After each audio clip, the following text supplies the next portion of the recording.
This week we're preparing for Jesus' coming, not just to celebrate his birthday, but prepare for his coming to dwell in our hearts. And we have a story to tell. We have a story about God's love. We have a story to tell about how God is at work in each and every one of us. We have a story to tell. So we're going to try something a little different this morning. We're going to hear from three people for whom God worked through. You're going to hear their voices and see their pictures up on the screen. The first is Joseph, and that's my voice. The second will be Mary, and that's Holly Hang. And then the third voice is the shepherd, and that's Hank Bernard. And here's what we're going to do. We're going to sing the hymn 264, so open that up.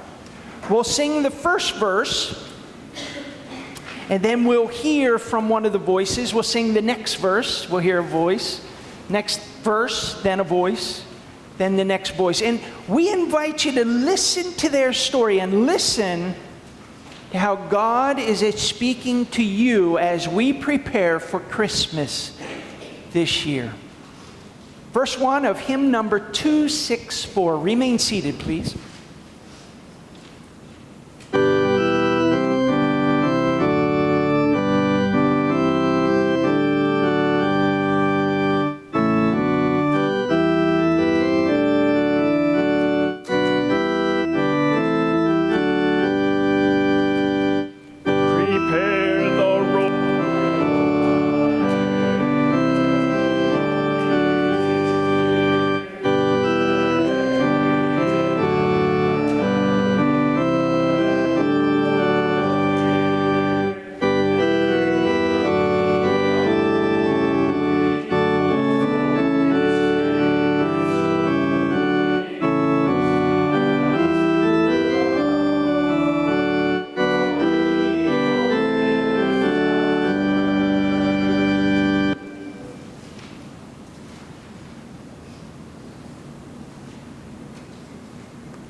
They say it's darkest before the dawn. Well, that's been my experience. It was a dark night, that's for sure. I remember it like it was last night. I couldn't sleep. There was too much to think about. It was too much to take in. I was sitting there looking east, waiting for the sun to rise, looking for the bright morning star and ready to face the world. Things weren't exactly easy. I wasn't sure what to do at first. Then I came up with a solution to my problem. I loved Mary. I wanted to marry her. I still loved her. But at the time, it just seemed best to let her go quietly. Of course, there were alternatives. We all have alternatives, but it would not go well for her. People can get very nasty when this sort of thing comes out. I was angry, no doubt about it. I thought about making a public spectacle of her until I realized it would not go well for me either. Besides, deep down, somehow I knew I wasn't perfect. Did I really want to start throwing stones? No. So I planned to do what I thought was best. A quiet settlement. She would go her way, I would go mine. And life would go on somehow. But then a dream. I had a dream like nothing I'd ever experienced before.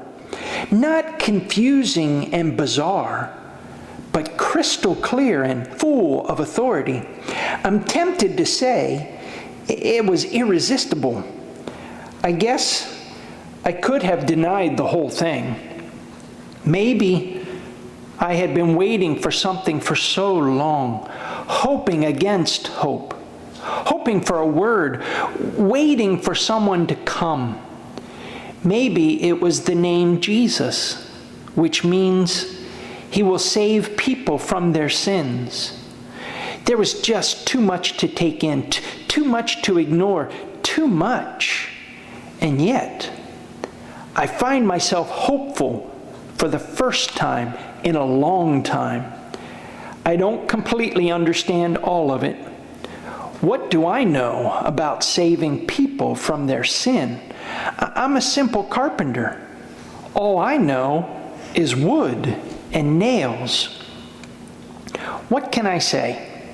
I hope, I believe, I know that Jesus is the Son of God who came to save the world.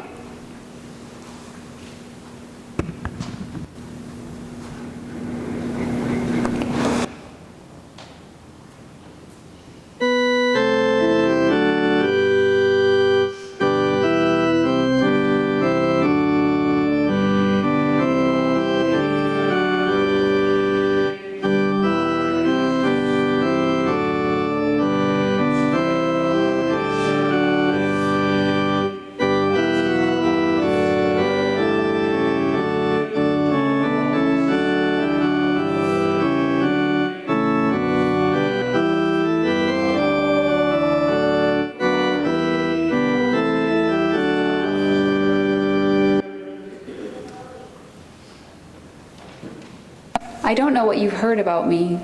Everyone has heard something, it seems. When I got pregnant, before I was married to Joseph, there was a lot of talk about me. I would not repeat any of it with small children present, if you know what I mean.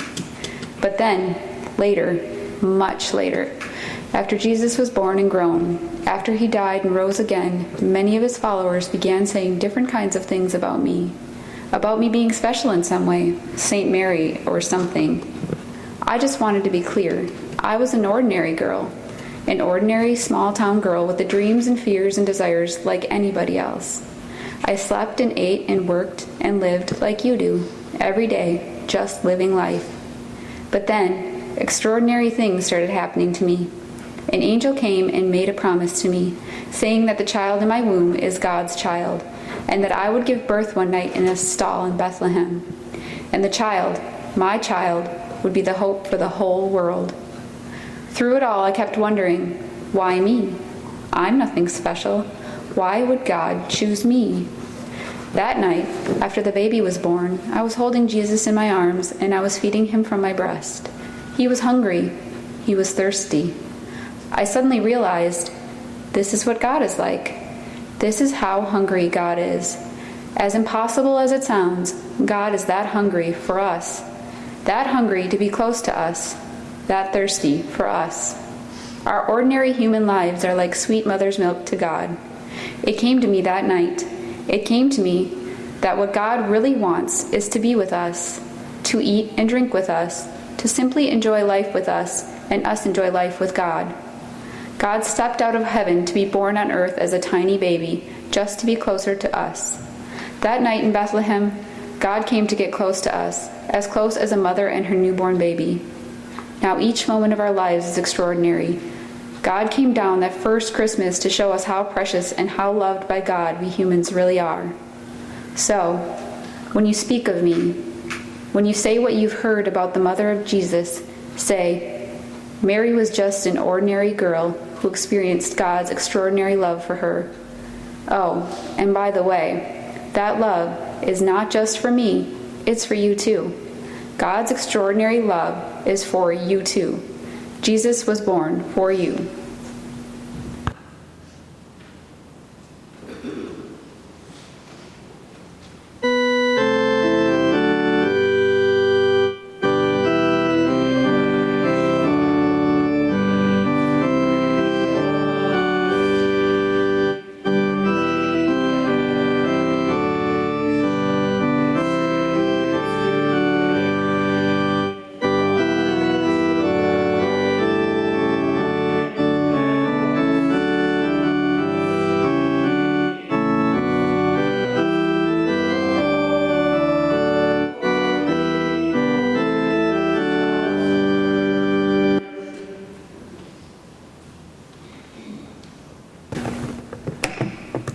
Little Bo Peep has lost her sheep and doesn't know where to find them. Leave them alone and they will come home, wagging their tails behind them.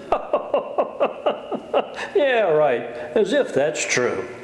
In my experience, there's no such thing as a homing sheep. When sheep go astray, they stay astray, unless we go and find them.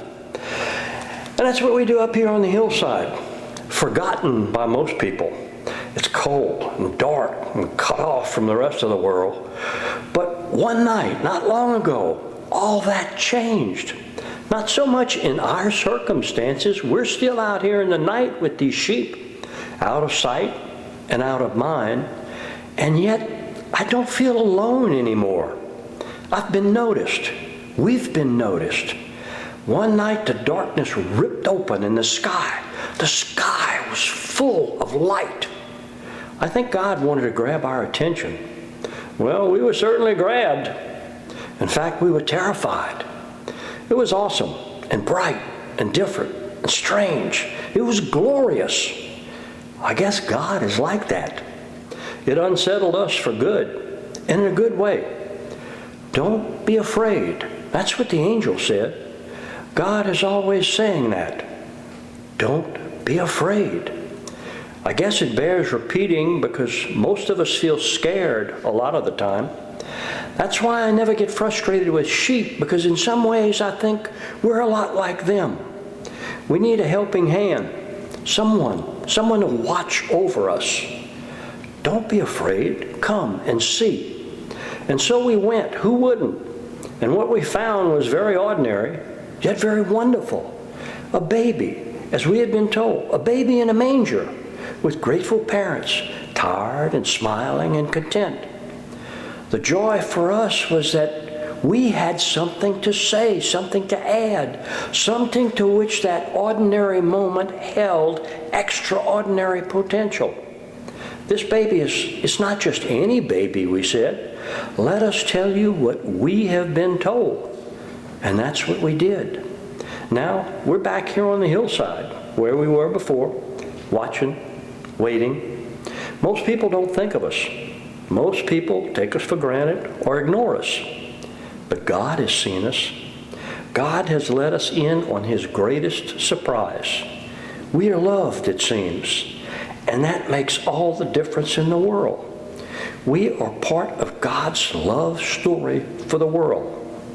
And so too are you.